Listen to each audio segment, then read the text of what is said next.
నమస్కారం, నా పేరు doctor Santosh Sriram, neurologist, Apollo hospitals, Hyderguda. ఈరోజు మనము బ్రెయిన్ స్ట్రోక్ గురించి కొన్ని విషయాలు మాట్లాడుకుందాం. మన మెదడుకి గుండె నుంచి రక్తనాళాల ద్వారా రక్త సరఫరా అవుతుంది. ఈ రక్త సరఫరా, ఈ రక్తనాళాలు బ్లాక్ అయినా లేకపోతే చిట్లి మెదడులో రక్తస్రావం అయినా దాన్ని మనము స్ట్రోక్ అని అంటామండి. అది సో రక్తనాళాలు బ్లాక్ అయిపోతే దాన్ని ఇస్చెమిక్ స్ట్రోక్ అంటాము. దాంట్లో బ్లాక్ అయిన ఏరియా ఎక్కడికైతే రక్తము వెళ్ళదో ఆయా భాగం మెదడుది మెల్లగా చనిపోవడం జరుగుతుందండి. సో ఈ స్ట్రోక్ అనేది రకరకాల విధంగా మనకి ప్రజెంట్ అవ్వచ్చు. సాధారణంగా మనము స్ట్రోక్ అనుకుంటే పక్షవాతం అంటే కాళ్ళు చేయి పడిపోవడము అనే అనుకుంటాము.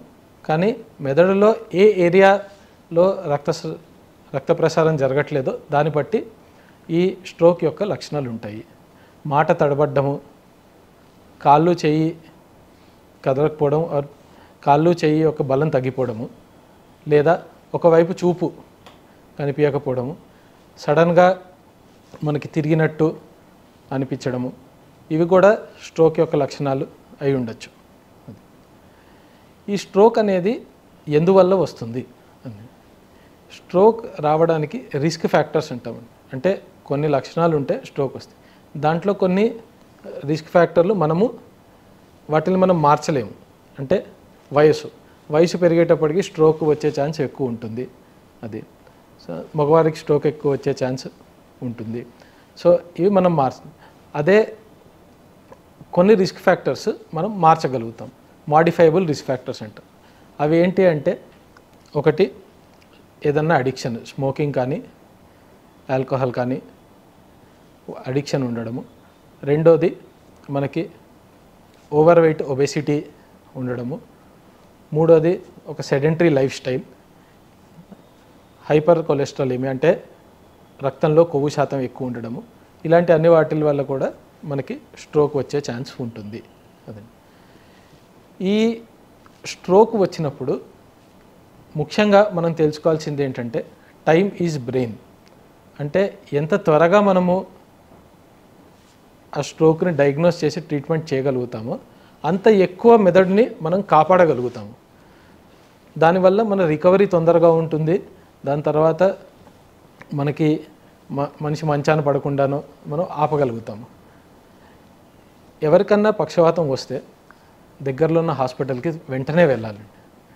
వెళ్ళిన తర్వాత అక్కడ హాస్పిటల్ ప్రోటోకాల్ అనుసారంగా ఎంఆర్ఐ కానీ సిటీ స్కాన్ కానీ తీసి వాళ్ళకి రక్తనాళం బ్లాక్ ఉంది, అందువల్ల స్ట్రోక్ వచ్చింది అని నిర్ధారిస్తే వెంటనే ఇప్పుడు మనకి కొన్ని ఇంజెక్షన్లు అవైలబుల్ ఉన్నాయండి. ఆ ఇంజెక్షన్ సాధారణంగా మనము 4.5 గంటల లోపల రాగలిగితే హాస్పిటల్కి స్ట్రోక్ వచ్చిన అప్పుడు ఆ ఇంజెక్షన్ ఇస్తే ఆ మూసుకున్న రక్తనాళాన్ని తెరిచే ఛాన్స్ ఉంటుంది. అది దానివల్ల మనకి అయ్యే డ్యామేజ్ని మనం తగ్గించవచ్చు.